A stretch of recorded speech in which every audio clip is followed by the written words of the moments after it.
وبركاته ومرحبا بكم مشاهدينا الكرام في البث المباشر من ملعب الحسن الثاني بفاس، ومباراة قوية عن الجولة السابعة والعشرين من الدوري الاحترافي إنويل المغرب فاسي أمام الوداد الرياضي البيضاوي.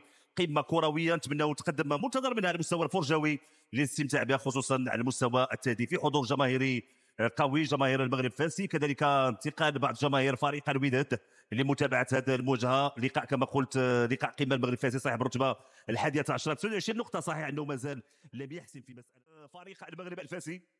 ممتازه هذه فرصه لبدايه فريق الوداد، تمريره منتصر احتمال تسديده وتدخل الحارس صلاح الدين شهاب.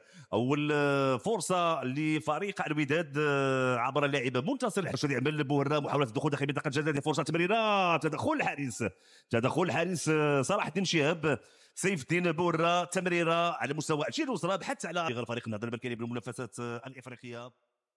الرياحي تمريره فرصه تدخل الدفاع دائما خطوره، ابعاد الكره من طرف بوشتا، تسديده كريستيانو والهدف.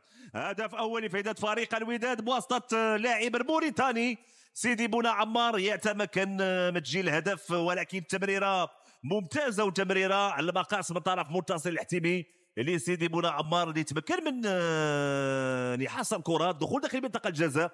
تسديده قويه تعانق شباك الحارس صلاح الدين شهاب، والهدف الاول لفائده فريق الوداد. فرحه كبيره للاعبين ولجماهير فريق الوداد الحاضره على مستوى مدرجات ملعب الحسن الثاني بفاس. نتابع سيف الدين بوهره مرر لمنتصر الحتيمي، هنا القراءه لمساحه الملعب، قراءه مبنى بالفعل. خد الكره جناتي رفع الكره داخل منطقه الجزاء، فرصه لفائده فريق المغرب الفاسي محسن بوريغا، وتدخل وابعاد الكره، ابعاد مساله البقاء بنسبه كبيره. فريق المغرب الفاسي تمريره كان البحث على لاعب اسماعيل حراج. فريق الوداد دخول داخل منطقه الجزاء، فرصه تدخل الدفاع والكره في الزاويه، كانت فرصه ومحاوله. بوريغا تمريره، هذه فرصه لفريق المغرب الفاسي داخل منطقه الجزاء. اسماعيل حراج يمرر، تدخل الدفاع. سيدي بن عمار كان كيتلقى تهديد من اللاعبين وتقرب التقنيه. هذه فرصه راسيه، فرصه لفائده فريق المغرب الفاسي والهدف. هدف تعادل لفائده فريق المغرب الفاسي بواسطه كريستيان سوندي، اللاعب والمدافع الكونغولي هو اللي سجل هدف تعادل لفائده فريق المغرب الفاسي. فرحه كبيره لجماهير المغرب الفاسي بهذا الهدف، وقلت بان الكرات الثابته بامكان الفريقين تكون حل من الحلول. تلعبات الزاويه، كان خطا على مستوى ابعاد